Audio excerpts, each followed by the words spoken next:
Welcome to The Greatest Holy Leaf, Part 7, The Passing of the Greatest Holy Leaf.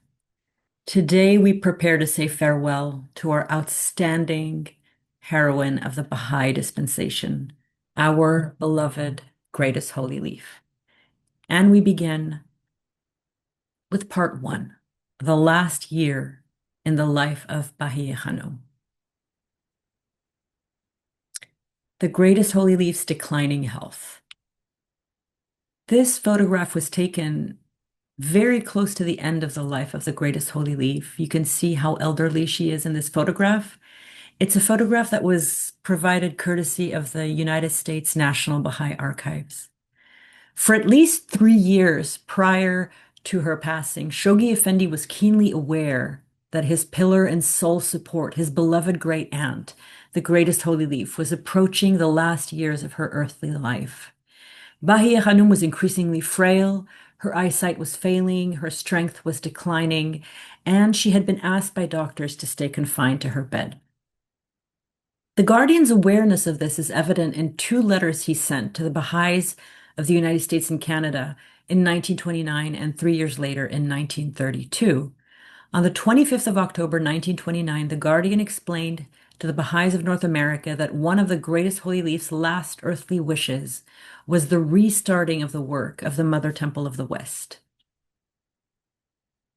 Neither do I need to expatiate upon the hopes and fears of the Greatest Holy Leaf, who is now in the evening of her life, with deepening shadows caused by failing eyesight and declining strength swiftly gathering about her, yearning to hear, as the one remaining solace in her swiftly ebbing life, the news of the resumption of work on an edifice, the glories of which she has, from the lips of Abdu'l-Bahá himself, learned to admire.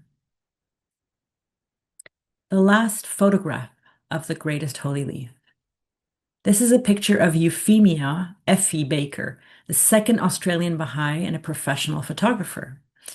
She was the one who traveled to Persia in 1931 and took most of the pictures that adorn the Dawnbreakers. She had served as the hostess of the Western Pilgrim House and had taken thousands of photographs.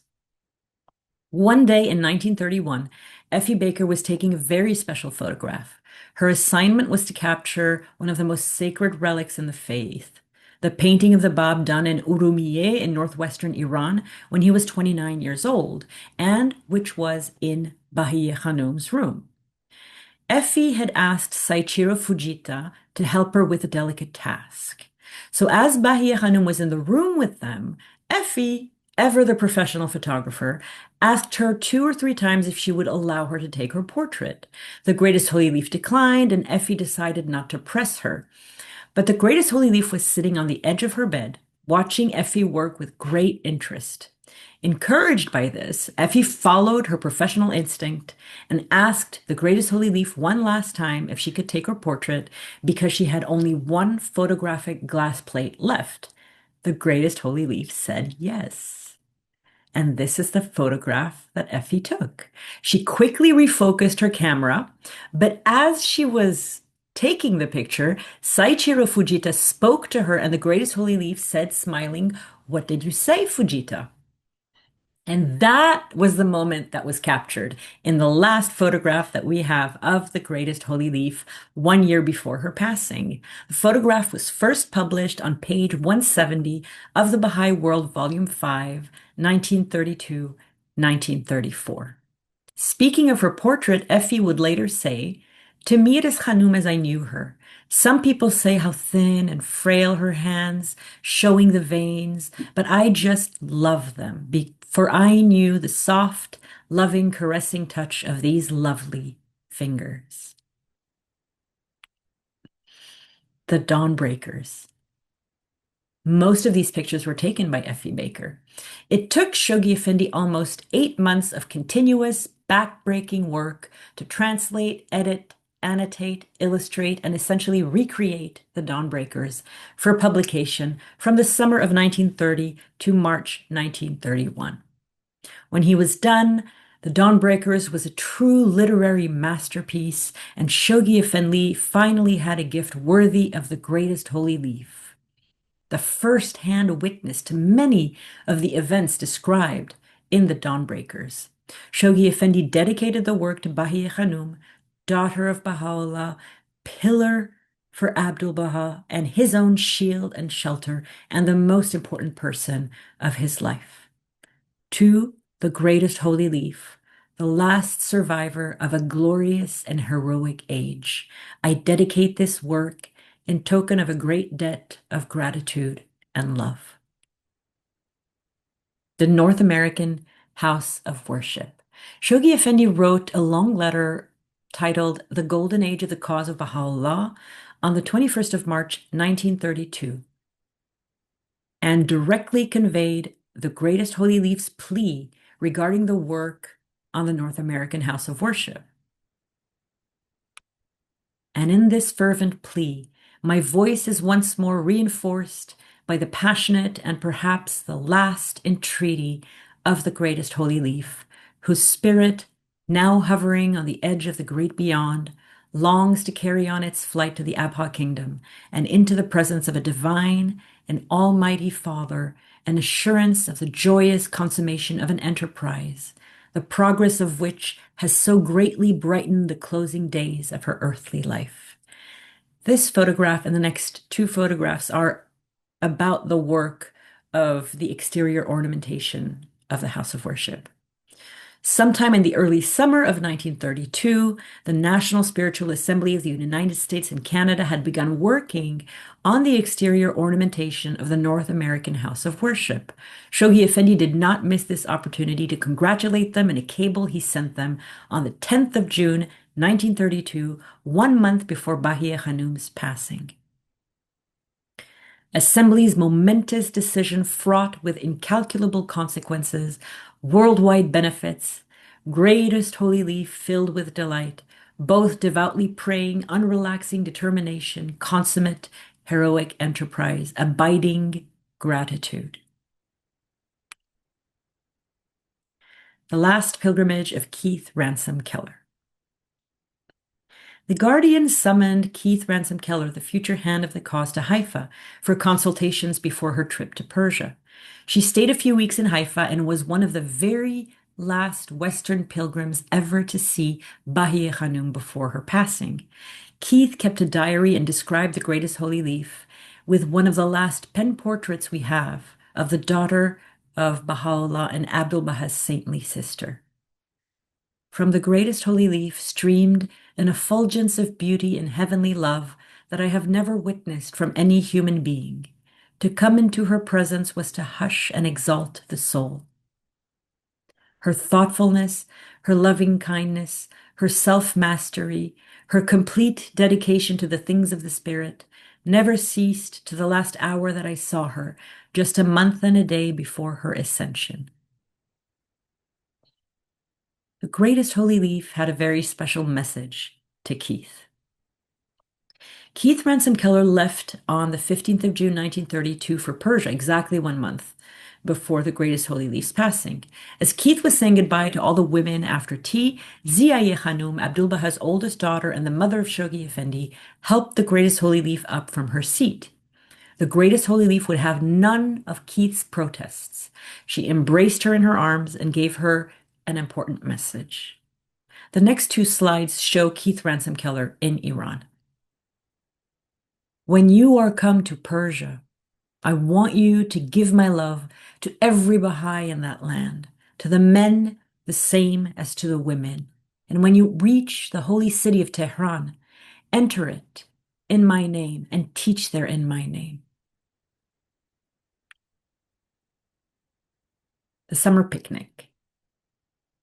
Marjorie Morton, an American Baha'i, remembered one day in the last year of the greatest holy leaf's life when she went one summer day to the mountain with the children of the Holy Family and sat watching them at their picnic. For the entire family, the bounty of being with the greatest holy leaf made the entire outing feel like a festival.